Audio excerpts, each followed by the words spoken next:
Hello once again, everybody. Thank you for joining me here on this Monday, October 26th edition of ATS Radio. I'm your host, Adam Burke. I'll be flying solo today per listener request to talk about my college football power ratings, the adjustments that I made, and some overlays relative to the college football market here for week 9, but also with the World Series still going on. I'm going to finish up some thoughts on the World Series, some final thoughts on this 60-game regular season in an abbreviated version of the Bettor's Box. So we'll start with baseball. We'll finish with college football here on this edition of ATS Radio.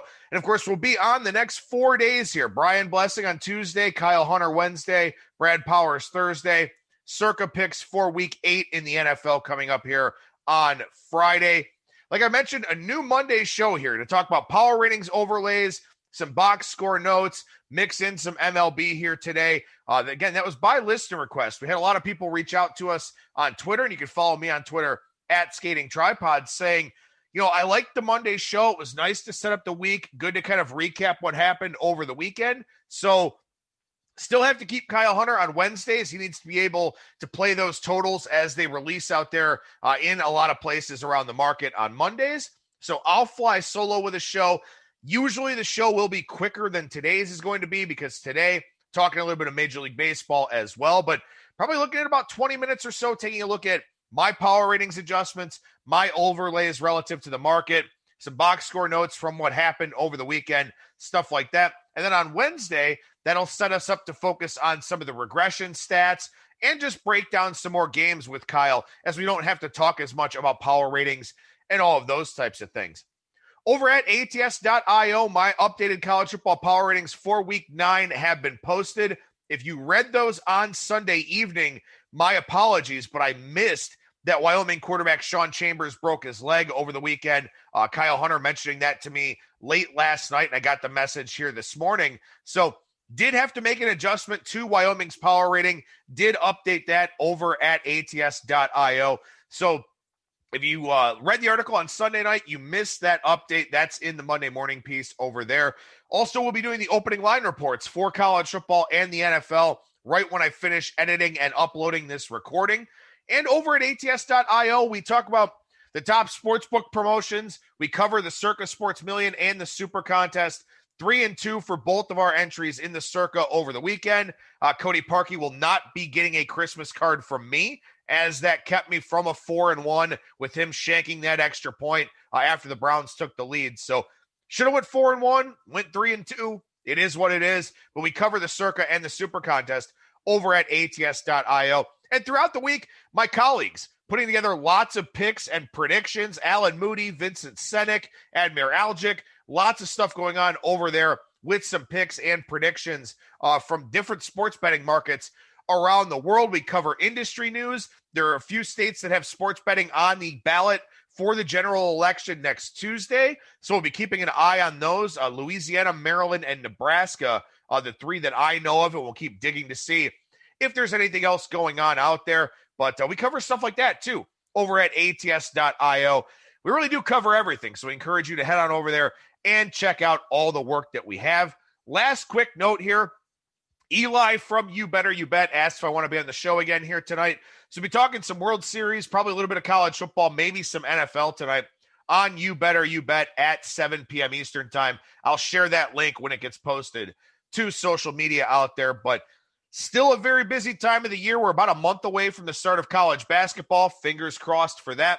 We'll see when the NBA and the NHL actually get going. But it's been great to have football seasons. And, even with some of the COVID concerns around the NFL here from this past week, still got all the games in. So, it seems like these leagues and these teams are really figuring out how to navigate these pretty treacherous waters. The World Series still going on, of course, down at Globe Life Field in Arlington, Texas. Dodgers lead the Rays 3-2. And quite frankly, when you look at this series, the Rays are lucky to be in it. They're lucky that this series is going to a 6th game. Dodgers are batting .264 with a .354 on base and a .506 slugging percentage here in this series. The Rays, meanwhile, batting .228 with a .288 on base, .420 slugging percentage. In this series, Rays pitchers with a .593 ERA, Dodgers pitchers with a .403 ERA. The Rays have struck out in a third of their plate appearances in this series. However, the Dodgers have also struck out a lot too, 29% of their plate appearances ending in a K. But I talked about this coming into this series, and this has been a pretty important part of the equation here.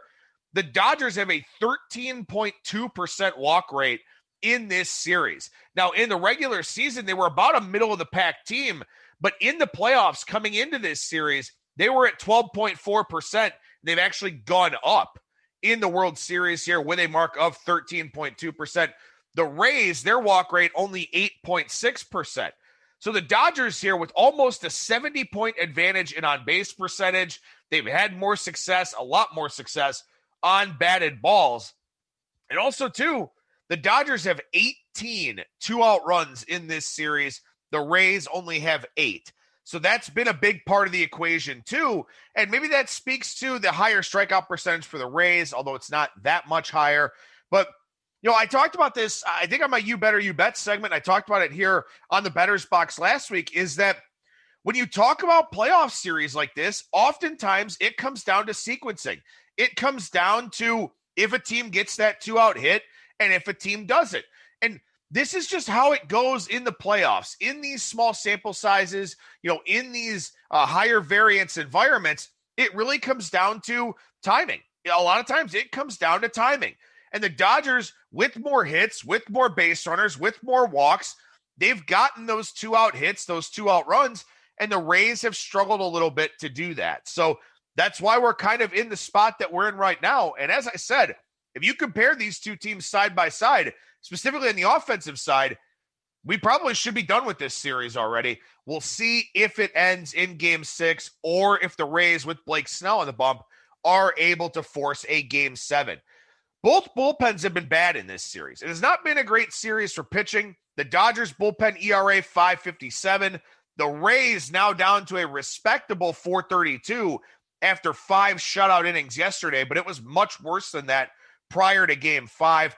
The big story here in this series is the 8.35 ERA from Glasnow, Morton, and Snell. We've had 2 below-average starts from Tyler Glasnow. I don't think Game 1 was completely his fault.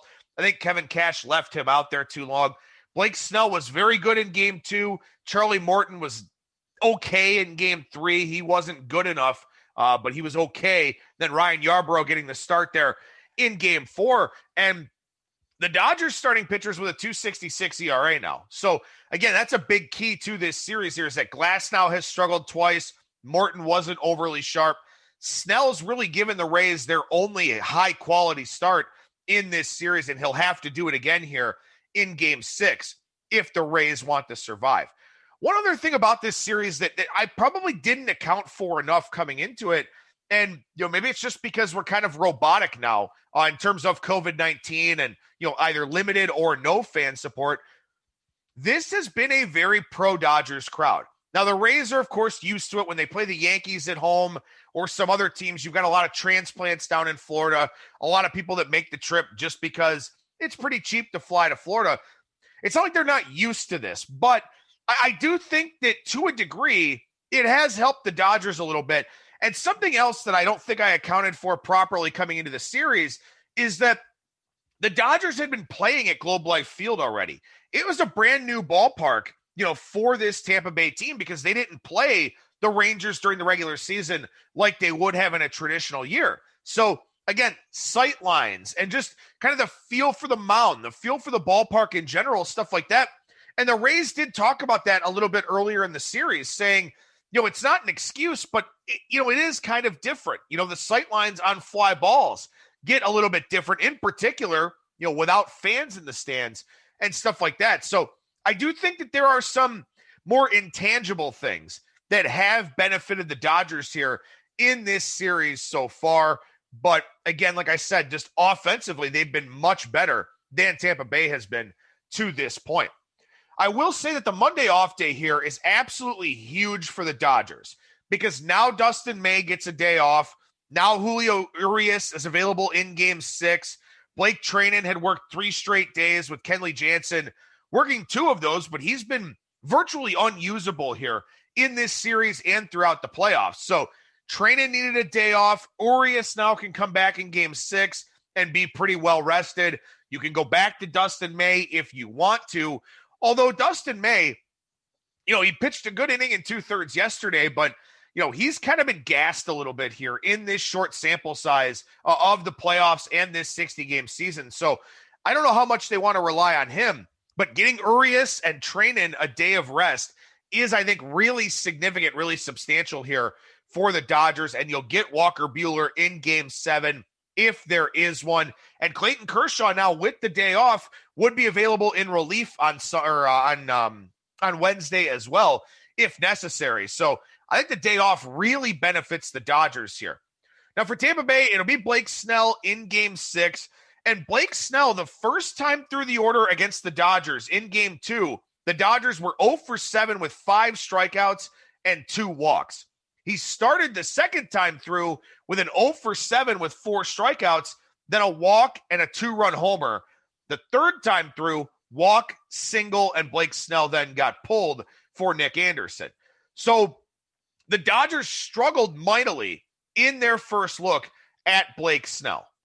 So there is that. I think that Blake Snell, and I like to bet on this angle sometimes too, the unfamiliar lefty angle. Batter versus pitcher statistics are not significant enough. Team versus pitcher statistics are not significant enough.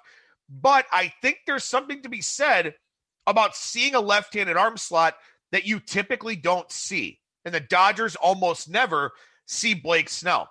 So I'm not really surprised that Snell had success in his first start. I think it's harder for a guy like Glasnow, even though he comes from that high release point, he can be erratic, and the Dodgers have worked a lot of walks against Glasnow. Snell, a much more efficient guy, kind of a more compact left-handed delivery. So I'm not surprised that the Dodgers were 0 for their first 14 against Snell with 3 walks. Then the home run, then the third time through, he got pulled. So I'm curious to see how this plays out for the Dodgers in game 6. Do they start off better against Blake Snell? If they don't, then I'm thinking that the Dodgers are probably trailing going into the middle innings of this game. Then we'll see how the Rays try to set up the bullpen and all that kind of thing. The Rays getting a second look here at Tony Gonsolin. And the Dodgers at minus 140 or so. I think that's a little bit high, a little bit inflated for this elimination game. Do like the Rays a little bit from a pre-flop standpoint with Snell on the mound because, again, he was very good the first 2 times through the order against the Dodgers in game 2. I would expect more of the same, but after that, who knows what happens? Because to me, I think what we end up seeing here is we see Gonsolin for 5 or 6 batters, something like that. Then we see Urias come in because you've got Walker Buehler in game 7. I think you probably look for 3 to 4 innings out of Julio Urias here in this game 6. So I think if you want to bet this one, I think pre-flop you look at the Rays because I think Snell puts them in a good position. If he doesn't, the series is over, the game is over. But I think Snell can put them in a good spot here. Then maybe you look for a live opportunity to scalp the Dodgers, something like that. But I think this line at minus 140 is a little bit high, given that I'm not super keen on Gonsolin starting the game, and I do think Snell can have some success here. Although I do think in game 7, Walker Buehler versus Charlie Morton, if we get one, the Dodgers do have a big advantage there. I love Charlie Morton. The raw stuff is great. But for some reason, the aging curve hit him. He was hurt in the regular season. I do like the Dodgers in a game 7 if we get to that point. Now, as far as the 60-game regular season goes, how am I going to interpret this as we go forward into next year? I think it's going to be extremely difficult to evaluate what we saw. We saw 7-inning doubleheaders. We saw 2 teams with major COVID outbreaks that led to a lot of shuffling of the schedule. We saw pitchers with slow starts to ramp up to the season. We saw a lot of pitchers early on in the process go on the injured list because, again, they went into spring training, started prepping for the season, then everything totally fell apart. They all go home, or maybe they stick around at the training facilities for a while to sort of see what goes on, and they all go home. And, you're not facing live hitting. You're not throwing to your catchers. You're doing all these remote meetings and virtual meetings with staff and everything like that. It really wasn't a big surprise to me that a lot of pitchers went on the injured list early on. So I don't know how much I want to apply this 2020 season to my future MLB handicapping. Look, also too, when you look at the baseball and how the baseball played this season, there were 2 to 3 week periods where the baseball played one way, and the next 2 to 3 weeks, it would play another way. The ball was very dead over the first 2 weeks of the season. Then it kind of picked up a little bit. Then it sort of stabilized for a while. But, everything was weird about this season. You had some teams playing home games on the road. You had all division games, against your own division, and then the 20 interleague games. So, you didn't see a whole lot of travel. You didn't see a whole lot of, pitchers and hitters facing guys they were unfamiliar with. I don't think there's a whole lot that we can really take away from this season. We saw pitchers from single A and double A just go ahead and get promoted right to the big league level because they were on the taxi squad or pitchers were hurt early on. The one big takeaway that I have here is that the platoon advantage for left-handed batters against right-handed pitchers may be dead. And I've talked about that a lot this season. It's something that was a big factor, a big edge in my handicapping. It's kind of gone now. Pitchers are pitching differently. They're throwing more changeups. They're throwing more off-speed and breaking stuff. We're seeing more two-seam fastballs, things like that. We're seeing a lot more shifts. I mean, at this point in time, with a platoon advantage, with a left-handed batter against a right-handed pitcher, the shift is the default setting now. So that's taken away from the ability to pull those ground balls through the hole and stuff like that. So that's been a big factor in my handicapping for a long period of time. I don't think it will be anymore. It's not as existent. It's not as prevalent as it used to be. And even to a point, it's almost a negative now. When you look at exit velocities against and BABIP and batting average on ground balls, stuff like that, it's almost a negative. So these teams that are comprised of these platoon advantages are under teams or sell teams. The small market teams that try to rely on lining up their batting orders with these platoon advantages are at an even greater disadvantage than usual. Now, oddly enough, of course, we've got one in the World Series here in the Rays, but they're there because of their pitching primarily. So I think teams like the Indians, the Pirates, the Marlins, teams like that don't have any money, those are teams that will continue to struggle. I think even the A's could see themselves struggle a little bit down the line here offensively because of how things have changed. So that's really the big takeaway for me. Other than that, I'm going to start very slow next year with the baseball season. Who knows what it's going to look like? Who knows if we may see realignment just to get through the season, navigate the COVID waters, something like that. But also, too, I have no idea how the baseball is going to play. In the playoffs, they've used kind of the spring-loaded baseball. So I don't know. I don't know how much I'm going to take away in the next season, but I can tell you I will probably be starting very, very slowly on the baseball side of things. All right, so we transition to something completely different here and talk some college football. We'll talk about some injury updates first coming out of Week 8. Graham Mertz, this is not an injury, but the Wisconsin quarterback has a likely case of COVID-19. Now, the rapid test came back positive. They're doing the additional PCR test, the nasal swab, stuff like that, to see if he actually has it. We have seen false positives around the NFL and college football already. If Graham Mertz is in there, Wisconsin goes up 1.5 points for me. If not, they go back to where they were. If Jack Cohen can play, and if they can't, they go back again. Now, here's the thing. With COVID cases in the Big Ten, with a player or a coach, it is a mandatory 3-week absence once that initial test is confirmed as a positive. So Wisconsin would not have Mertz for 3 weeks. So keep that in mind, that this would be an adjustment to their power rating without Mertz for a pretty significant period of time. And this would apply to anybody else in the Big Ten that tests positive for COVID. It would be a 3-week absence. So that could be a very significant development for some teams that are out there. You think about Ohio State, if Justin Fields were to get it or something like that, that's a long period of time to be without your starting quarterback. So for Wisconsin here, I liked what I saw from Mertz, more upside than Cohen. But again, looks like he may have a COVID-19 absence. Troy has a quarterback injury here. Gunnar Watson, No update on this one as of yet. I have not updated my Troy power rating as a result of that. However, he left with an upper body injury at the end of the first quarter in Troy's game over the weekend against Georgia State. He's completed 69.5% of his passes, 10-3 touchdown to interception ratio. He's been very good. Now, the backup Jacob Free played well, but he's really not Gunnar Watson here. So I would probably move Troy back 2.5 points. Right now, I do have Troy a minus half-point favorite for the game against Arkansas State. If Watson is out, I probably move Arkansas State minus 1.5, minus 2, something like that. But that is a situation you want to keep an eye on there with the Troy Trojans. Also a Sun Belt quarterback injury, Grayson McCall. So the line for Coastal Carolina and Georgia Southern dropped a little bit prior to the game last Saturday. That's because Coastal quarterback Grayson McCall did not play in that game. He went out for warm-ups, didn't feel comfortable. They sat him out. Coastal Carolina wound up winning and covering anyway, 28-14. But McCall didn't play last week. We'll see if he's back for this week.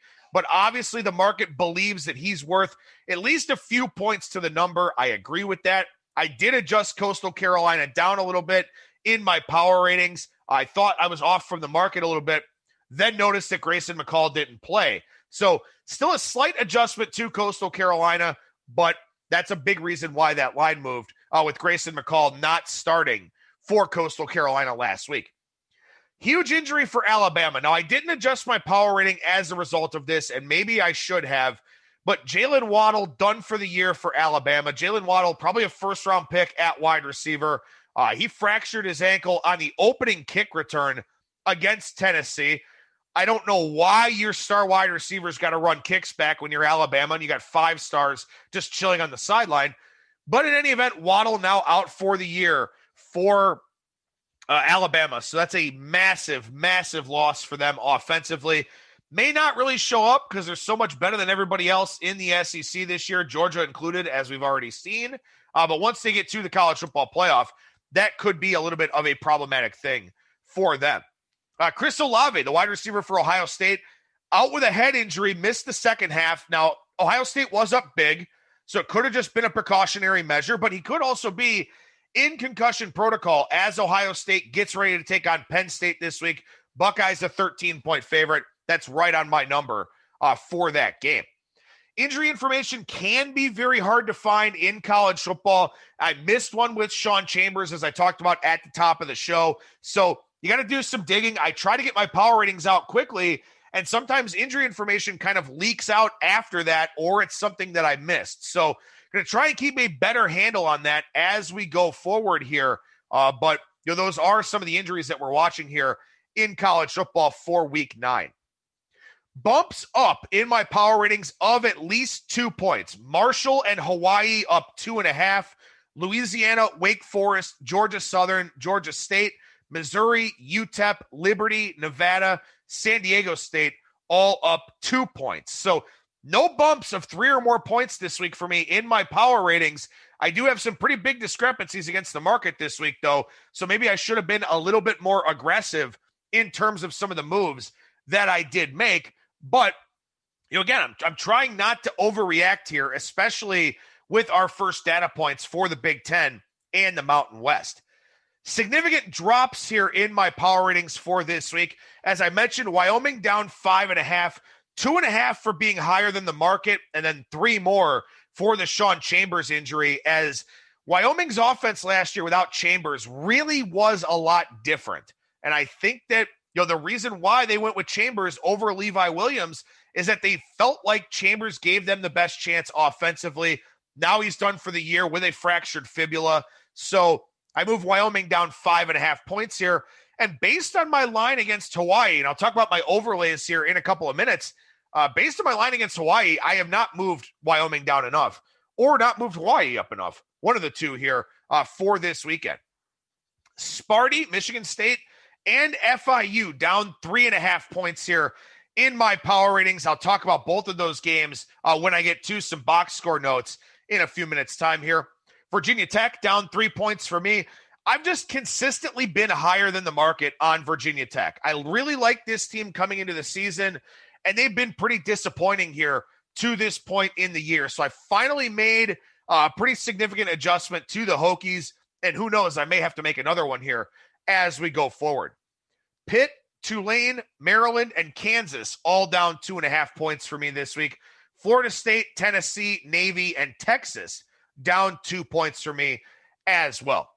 So my overlays here against the market lines. Now, I have played some of these already. Some of these I have held off on a little bit just because I'm not sure if it's, just the fact that we only have one data point for the Big Ten and the Mountain West or what. But Wyoming is plus 2.5 in the market hosting Hawaii. My line is minus 2.5.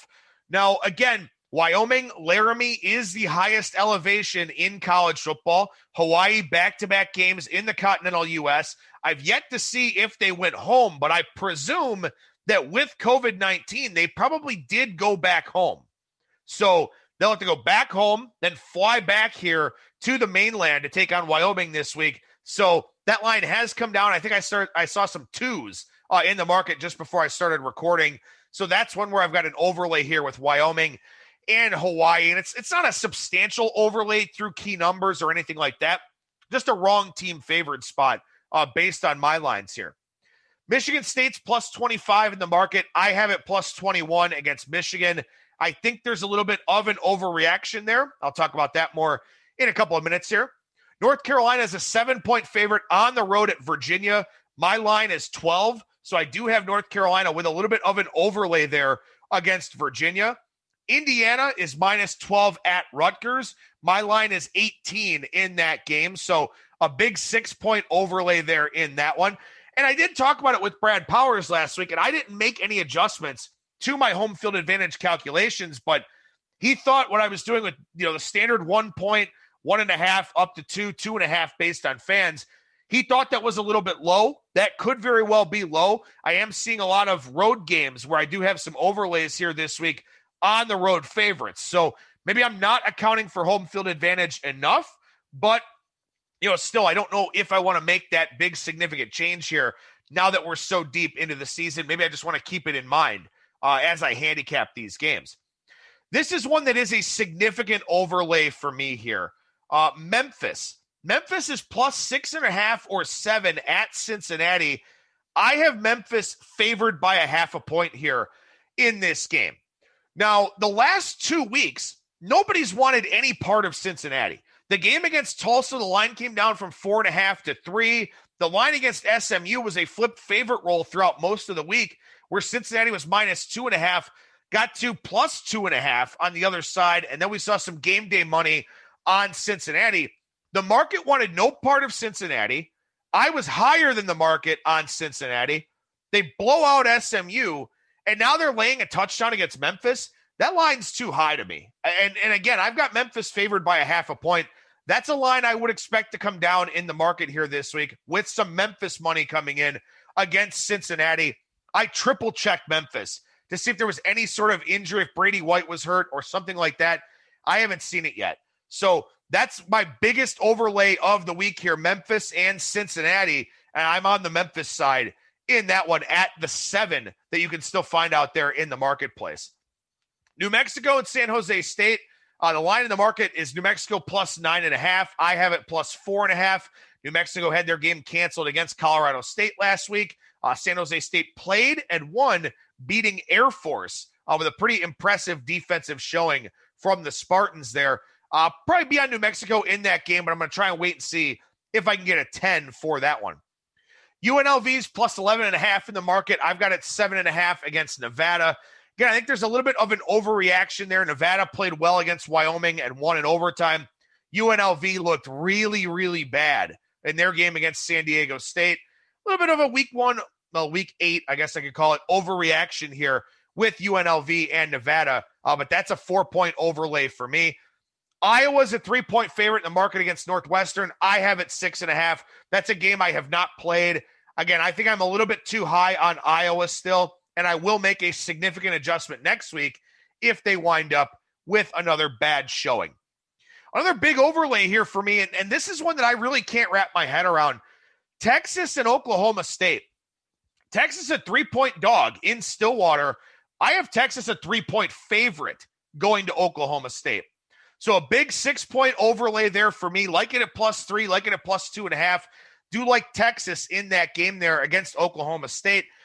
I know Texas really hasn't looked the part this year, but for me to be with Oklahoma State -3, I would have to have the Cowboys power rated as a top 15 team, and I just don't think that they are. So that's one where I got a pretty big overlay there, Texas and Oklahoma State. So the big noteworthy overlays for me are really the Wyoming-Hawaii game is a weird one, so I'm not even going to count that. North Carolina and Virginia, Indiana and Rutgers, Memphis and Cincinnati, the biggest one, New Mexico, San Jose State, and then Texas and Oklahoma State are the ones that are the biggest overlays for me. So, we'll see how those lines move as we go throughout the week. But again, 5 of those games I talked about, I believe 5 of the 10 or 5 of the 11 there are Big Ten or Mountain West games. And that's not particularly surprising with only one data point for all of those teams. So we'll run through some box score notes here really quick. And again, like I said, this will be a shorter show when I don't have baseball to talk about. Probably be about 20 to 25 minutes exclusively on college football. Arkansas State against Appalachian State in that Wednesday night game. Arkansas State ran 77 plays, but they only had 4.8 yards per play. And again, I have Troy a small favorite against Arkansas State this week, but we'll keep an eye on that Gunnar Watson situation at quarterback for the Trojans. Wisconsin had the ball for 43-28 against Illinois. They had 23 first downs to 8 for the Illini. The Illini only scored on a scoop and score. That was the only way they got points. They looked really bad. I did move them down a little bit in my power ratings, although I still had that one 21.5. So I was a little bit higher than the market on that game. As I mentioned, FIU. I dropped FIU 3.5 points here for this week. They had 6 first downs and 156 yards of offense against Jacksonville State. Now, if you look at the final score, it doesn't really look like complete domination for Jacksonville State, but they kicked 3 field goals in the red zone in that game. So FIU was offensively inept, to say the least. They got bumped down in my power ratings, and in fact, maybe not far enough, because I'm still a little bit short on their game against Marshall here for Week 9. We talked about it last week with Kyle Hunter as far as regression stats go. Syracuse +11 in turnover margin this year. They were -3 in the game against Clemson. Still covered easily. Both teams had a defensive score in that one, but Syracuse now down to +8 in the turnover margin department. How about Nebraska? And maybe I didn't upgrade Nebraska enough in my power ratings. I gave them a 1-point bump here for the game against Ohio State. But Nebraska had 5.8 yards per carry. They ran on the Buckeyes. They did a very good job moving the football. They just didn't convert into points, only scoring 17 in that game. But they moved the football on the Buckeyes defense a little bit. So that's one where Nebraska, I may have to upgrade a little bit here as we go forward. And my line is a little bit high on that Wisconsin-Nebraska game here for this week. Penn State. That Penn State game, what a travesty for Nittany Lions fans. And credit to Indiana for finding a way to win the game. But my God, Penn State outgained Indiana 488 to 211 in that game. 27-16 in first downs, 250 to 41 in rushing yards. Penn State had the ball for over 40 minutes in regulation in that game. James Franklin, just a comedy of errors late in that game for him. Indiana was probably stopped short on the 2, but they got it. James Franklin is just, he's a good motivator. He's not a good in-game head coach. And we saw that play out.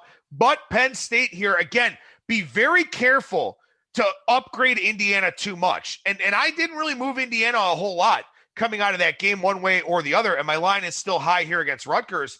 But they were outgained by 270 yards in that game. So keep that in mind. They won. Kudos to them for that. But they got badly outplayed in that game, to say the least. NC State -4 in turnover margin against North Carolina. They were outgained on the ground 326 to 34. So NC State really beaten up badly by North Carolina here. Again, my line's cheap, or my line's 12 on North Carolina. I think the market line is cheap in that game there against Virginia. North Carolina's offense is just very, very hard to stop this season. Michigan, the Wolverines, 8.6 yards per play in that game against Minnesota, 478 yards on just 56 plays. Michigan only had the ball for almost 25 minutes in that game, had 478 yards, 49 points, 8.6 yards per play. Very impressive performance from the Wolverines. And I also think, too, what that game tells you is that Minnesota's probably not as good as last year. They lost some guys on defense. They've got Bateman as the primary weapon on offense. The offense wasn't overly efficient for Minnesota in that game. Great game plan for Michigan. Great performance for them. I didn't move them up because I had that line high, but still very impressive from the Wolverines there. So I did move down Virginia Tech 3 points, as I mentioned, but Virginia Tech outgained Wake Forest by over 100 yards, 433 to 316. They were -3 in turnover margin. 2 of those interceptions in Wake Forest territory. So that game could have gone a lot different for the Hokies, but still, my lines were just too high on them in the market, so I had to make an adjustment. What about Kansas State, man?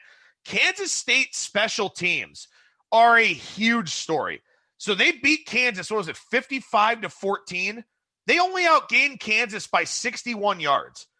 55 to 14 the final. Kansas State had a pick six, 2 punt return touchdowns. Kansas fumbled a punt return, and Kansas State returned another punt to the Kansas 19. So Kansas State, 2 punt return touchdowns, 2 more big special teams plays, and a pick six in that game. So, yeah, they won 55 to 14, but a lot of things happened on special teams. I downgraded Kansas again, 2.5 points. Their special teams suck. Puka Williams opted out. Kansas is very, very bad, to say the least, here this season. UTEP actually outgained the opposition in their game, 374 to 329, but UTEP was -3 in turnover margin in that game against Charlotte. I do like UTEP a little bit this week as they take on Louisiana Tech, I believe it is. No, UAB takes on Louisiana Tech. UTEP plays North Texas. That line's North Texas -4, -4.5. I do like UTEP a little bit in that matchup. I've got that game much closer to a pick'em. Florida State. So I liked Florida State last week against Louisville. They were 14 of 41 passing in that game. Jordan Travis was 14 of 32. They brought in Chubba Purdy. Great name. 0 for 9 for him, though, in that one. Louisville had almost 8 yards per carry, so just dead wrong side in that game. But, Florida State, lots of issues with the passing offense there. Michigan State. So I told you I'd mention Michigan State again later in the show, and I did move them down, and it's pretty obvious that they're just not going to be a very good football team this year. But Sparty had 7 turnovers in that game against Rutgers. They were -4 in turnover margin. They turned it over on downs twice. Rutgers had 38 points on 276 yards. They had 3 scoring drives of 26 yards or fewer. So I don't think that performance was worth upgrading Rutgers a whole lot. Michigan State's just bad. And okay, Rutgers took advantage, and that's what you're supposed to do, but they only had 276 yards and scored 38 points. Very misleading score there in that one for Michigan State and Rutgers. Speaking of misleading scores, UCF outgained Tulane 689 to 340, but Tulane had 34 points on 340 yards of offense. They had a strip six. They had a 9-yard touchdown drive in the fourth quarter, so 14 gift points there for Tulane. Tulane is a team that I did downgrade here this week. And as I said, I do have Temple as a favorite against Tulane. Georgia State and Troy was a really ugly game. 7 turnovers in that one. Troy had a pick six and a strip six. The Troy offense had a fumble in the red zone. They had an interception inside the Georgia State 10. They fumbled inside their own 15. That was a game that probably shouldn't have been as high scoring as it was.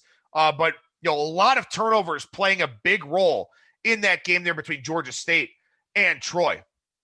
Kentucky, what a debacle for the Kentucky Wildcats over the weekend. They had 145 yards of offense against Missouri. It was 421 to 145, the yardage in that game. Missouri left a ton of points on the field. They had 2 short red zone field goals. They had a 21-play, 66-yard drive that took 9:35 off the clock, and they turned it over on downs. They had a 15-play, 61-yard drive that ended in a field goal.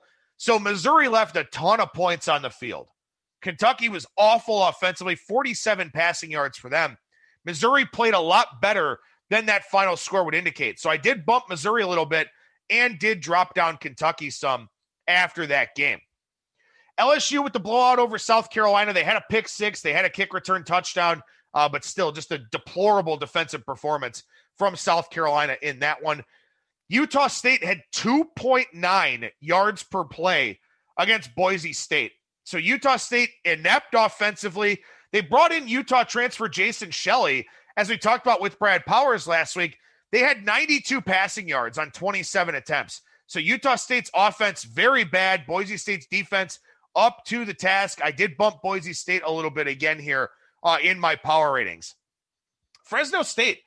Fresno State money came in on Hawaii all throughout the week in that game against Fresno State.